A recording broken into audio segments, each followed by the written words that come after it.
everybody, my name's Nicola and welcome back to my channel. This is the Frugal Cottage, where we talk all things money to help you on your financial journey. Today's video is all about the things that you should do before you start investing.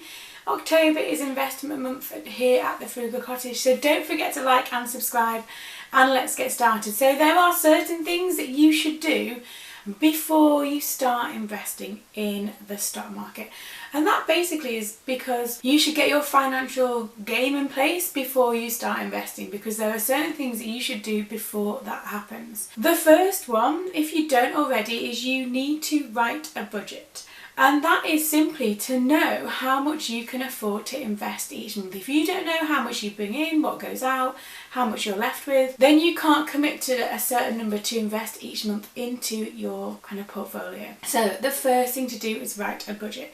Now, if you follow me and you've followed me for a while, you'll know that I have a budget planner that I absolutely love. That has transformed our budget, and also I like the physical aspect of writing stuff down. But you need to find out what works for you, whether it's a budget planner. I'll leave a link below to my own budget planner. It's available in my Etsy store, or a spreadsheet or an app, whichever one works for you. But the point behind a budget is that you know what comes into your household and what comes out. I'll also leave a link below to our recent budget video, so our October budget with me, so that you can see just how our budget works. But that is the first thing that you need to do before you start investing, is have that budget so that you know what comes in and what goes back out. The second thing to do, and this is really important, and actually this should be a part of any kind of financial journey that you might be on, but the second thing to do before you start investing is to pay off any high interest debt. So things like credit cards, loans, car finance, all the kind of things that are costing you a lot of money and also potentially make your financial situation slightly more precarious.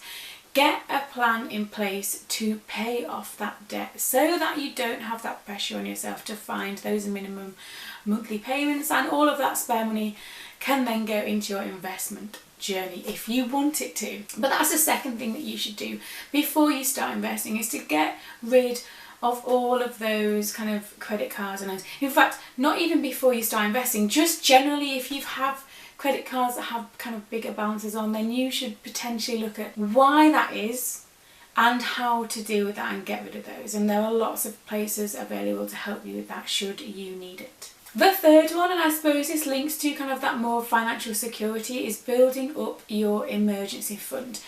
Investing is a long-term game, and so you should want to leave your money in there as long as possible. So it's not something that you should rely on for those emergencies. So the third thing to do before you start investing is to build up your emergency fund. The general rule of thumb is between 3 to 6 living expenses. So all of your fixed expenses plus things for like food, travel, everything else, but maybe like a bare bones version of your kind of daily budget, if you like. Aim for 3 to 6 months. That should give you enough wiggle room to kind of ride out the storm if something happens. We are doing this alongside our investment journey, so our emergency fund is continuously being added to. We are not at the 6 months expenses saved yet. For most people that's a fairly big number, so kind of have an aim in mind, but definitely get like at least £1,000 in your emergency fund as a starting point before you start investing. Number 4, and this is very personal, and I've shared before about why we're doing our investment journey, but number 4, the fourth thing to do before you start investing is to determine why you're doing it in the first place. If it's to do with getting rich quick, then you're doing the wrong thing. Because in general, investing should be really boring, really steady, not exciting, and it increases over the long term. I'm talking 10, 20 years, not overnight.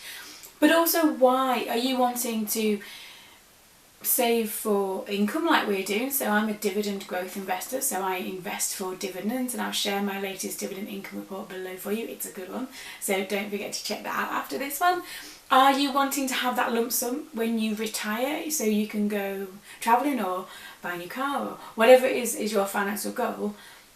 You need to determine why you are investing in the first place. And for most people, they know that having money in savings accounts, when you know the interest rate is like 0.05 or whatever it is now, over the long term your money is not even worth how much it was when you put it in. But also most people want to have that little bit extra, so determine why you are doing this in the first place. For us, investing is a means of being able to retire early, create that different income stream of dividend income.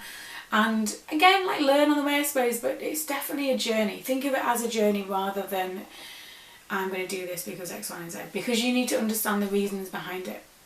And that should help you when you're kind of feeling like things are going a bit slow. Your why should be the motivator when you think that things aren't going particularly well or as fast as you'd like them to do. It can seem really frustrating at times, especially if the monthly amounts that you can put into your investments are small, but over time that momentum should appear and then it should get better. Like I said, our why is our early retirement goal and creating that income stream that we can then live off. But your why might be really different, and it's up to you to determine what that is. And finally, the thing that you should do, the fifth thing you should do before you start investing, you need to do your research. It's so important to do your research before you start investing. Before you do anything to do with opening an account you're going to go into, putting any money in, you need to do your research. Investing is as complicated or as simple as you want to make it. However, there are risks involved. You may lose money. You might invest in the wrong things. You have to do your own research. There is so much information out there on YouTube, on different blogs, on like various kind of big websites.